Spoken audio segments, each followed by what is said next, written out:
এখন থেকে আপনি ঘরে বসে আপনার বাসার গ্যাস বিল অর্থাৎ তিতাস গ্যাস বিল পরিশোধ করতে পারবেন। আপনার হাতে থাকা স্মার্টফোনটি দিয়ে আপনি পরিশোধ করে ফেলতে পারবেন এবং পেয়ে যাবেন একটি ডিজিটাল রিসিট এবং আপনাকে কোনো ব্যাংকে যেতে হবে না। তো কথা না বাড়িয়ে আমরা দেখে নেব কিভাবে আমরা বিল পরিশোধ করতে পারবো। তো মূলত এই বিলটি আমাদের মোবাইল ব্যাংকিং অর্থাৎ বিকাশ, নগদ, রকেট এর মাধ্যমে পরিশোধ করতে হবে। তো আমি সরাসরি আপনাদেরকে একটি বিল পরিশোধ করে দেখিয়ে দিচ্ছি।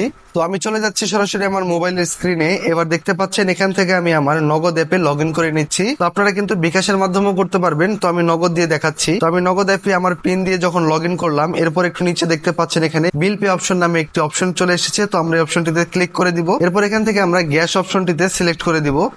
এরপর এখানে একটু নিচে স্ক্রল করলে দেখতে পাবো লেখা আছে তিতাস গ্যাস নন মিটার ডিমান্ড নোট। তো আমাদের কিন্তু অপশন হচ্ছে তিতাস গ্যাস নন মিটার ডোমেস্টিক। তো আপনারা যে ডোমেস্টিক অপশনটি দেখতে পাচ্ছেন এই অপশনটা থেকে কিন্তু আমাদের বিল পেমেন্ট করতে হবে, অর্থাৎ আমাদের যে গ্যাস বিল সেটি দিতে হবে।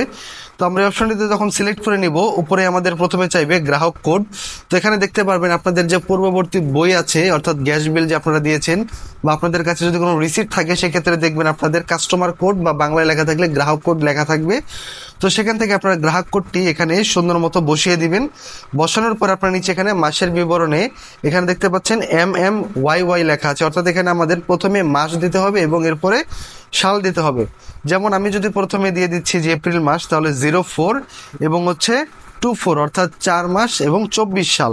এবং আপনাদের যদি অন্য কোনো পূর্ববর্তী মাসে দিতে চান সেক্ষেত্রে আপনারা 01 দিয়ে দিবেন, বা আপনারা যদি 10 মাসের বিল দিতে চান তাহলে এক্ষেত্রে আমাদের হবে 1024 অর্থাৎ প্রথমে আমাদের মাস এবং পরে আমাদের সাল।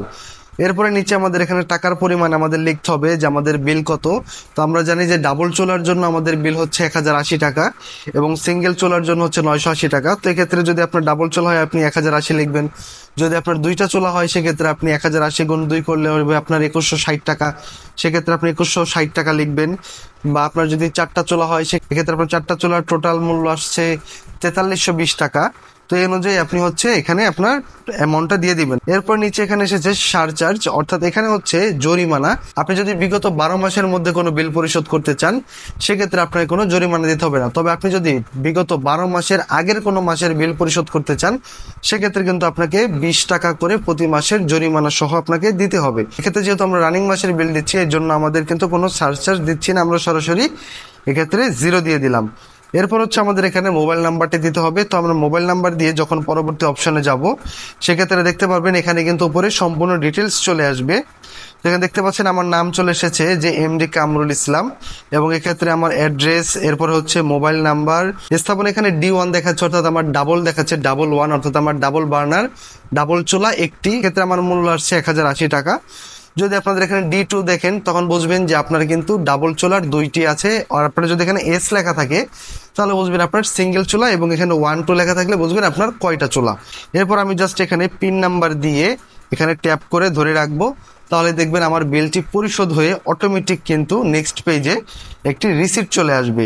তো এই রিসিপ্টটি কিন্তু আপনি স্ক্রিনশট দিয়ে রাখতে পারেন বা চাইলে নিচে এখানে সেভ করুন অপশন থাকবে, এখান থেকে আপনি যদি সেভ করুন অপশনে দেন সেক্ষেত্রে কিন্তু আপনার ফোনের গ্যালারিতে এটি চলে যাবে।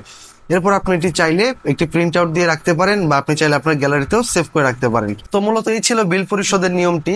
অনলাইন অর্থাৎ মোবাইল ব্যাংকিং এ বিল পরিশোধ করার মাধ্যমে কিন্তু আমাদের অনেক সময় চিন্তা হয় যে বিলটা আদৌ পরিশোধ হয়েছে কিনা বা ভবিষ্যতে কোনো সমস্যা হবে কিনা।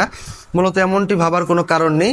এক্ষেত্রে আপনি চাইলে প্রতি ডিসেম্বর মাসে আপনি আপনার নিকটস্থ তিতাস গ্যাস অফিসে গিয়ে একটি ক্লিয়ারেন্স সার্টিফিকেট নিয়ে আসতে পারেন যে আপনার 12 মাসের আপনি যে বিলগুলো দিয়েছেন আপনার বিলগুলোকে জমা হয়েছে কিনা। যদি দেখে যে সবগুলো জমা হয়েছে সেক্ষেত্রে কিন্তু আপনাকে একটি তারা ক্লিয়ারেন্স সার্টিফিকেট দেবে যে আপনার বিগত মাসের সবগুলো বিল ক্লিয়ার আছে। তো আমার চ্যানেলে কিন্তু বিভিন্ন প্রয়োজনীয় ভিডিও দেওয়া আছে NID সংক্রান্ত, ভিসা সংক্রান্ত, পাসপোর্ট সংক্রান্ত এবং বিভিন্ন অনলাইনের প্রয়োজনীয় কাজ সংক্রান্ত। তো কখন আপনাদের হয়তো বা কাজে লাগতে পারে।